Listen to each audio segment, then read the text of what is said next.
这视平线中间的高体，基本上就属于平视了。那么在平视在视平线以上，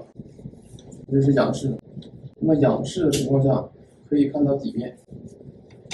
俯视的情况下可以看到顶面，这个都不用多说。那么这个是一个就是正常的角度情况下有这样的一个特征，但是体块一旦产生了变化，它角度变了，虽然说它在视平线以上，但仍然看不到它的底面。那么这个就涉及到它的状态的问题，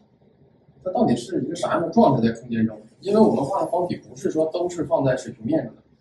不是都是与地面相平行的啊，所以说它会有这样的一个特征。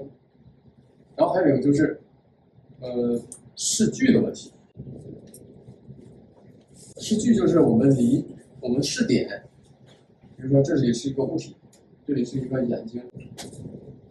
这一段长度就是视距，然后眼睛这里的位置就是视点，这边这个呢就是被视物体。视距也会影响透视的大小，离得越近，在这个以这个视平线还是以它为视平线，离得近，画一个离得近的，这个眼睛离物体近，然后这个物体离消失点很近，它透视就大。基本上我们看一个正方体，如果说一个正常的石膏正方体啊摆在我们面前，它离我们大概有10公分或者15公分、20公分这段距离的情况下，我们看到它就会非常大。但是呢，我们要是离它有1米的距离，我们看到它就变成这个样子，对不对？那么我们再退远一点，离这个方体2、3米的距离，这个时候再看，它每一条边就比较接近于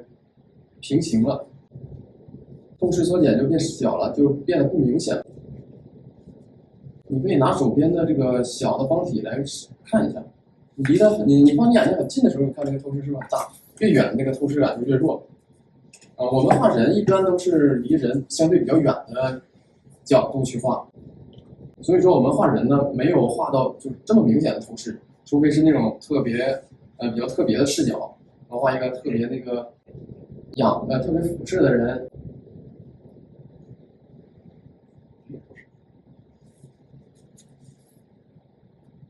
特别俯视的人，这种透视特别大的情况，我们没有去画这种情况，这种情况也很少遇到，所以说我们还是以正常的这个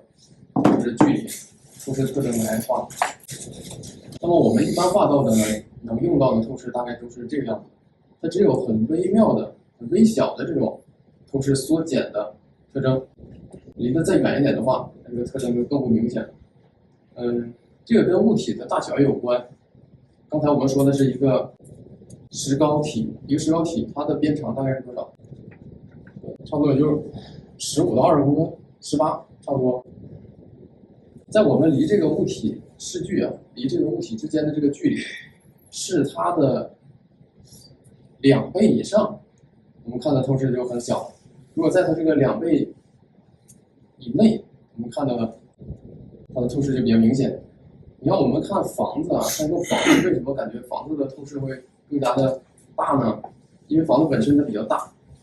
我们一般看房子也比较近，离这栋房子相对来说比较近。假设这是一个3层楼，3层楼的话它有10米高，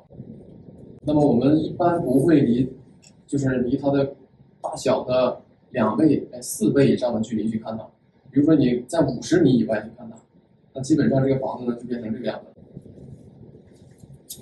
那透视就很不明显了。如果是人的话呢，人也就这么高。那么我们观察人一般都是在这个至少是2米左右的距离去看它，或者是1米左右。那么它的透视呢就比较符合这个。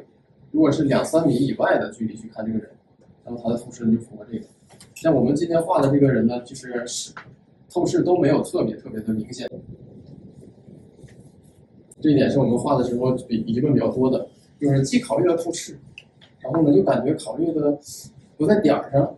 不知道那个方体到底是一个什么透视。首先我们要判断这个人我们看到的离他的距离有多远，他是否应该有比较强的透视，然后就是这个体块在空间当中它处于一个什么状态，它哪一个面朝向我们，它每一个面我们看到它是一个什么大小比例关系，主要就是强调一下这一点。咱们还有什么其他疑问没有？如果没有的话，咱们今天课程就到这儿，然后晚上呢就练群里边发的那些图就可以。然后明天咱们，其实这个内容呢不是说练完一下就过去就完事儿了，这个一旦开始它就没有结束，就是以后我们画的每一张图，起手定个轮廓之后，都要把这个大致的几何体啊、几何体的状态啊稍微一定，再开始往里面去画，就由始无终。只要开始了就一直去应用。明天呢，我们先开始讲那个自然体块，自然体块里面包含一些结构结构。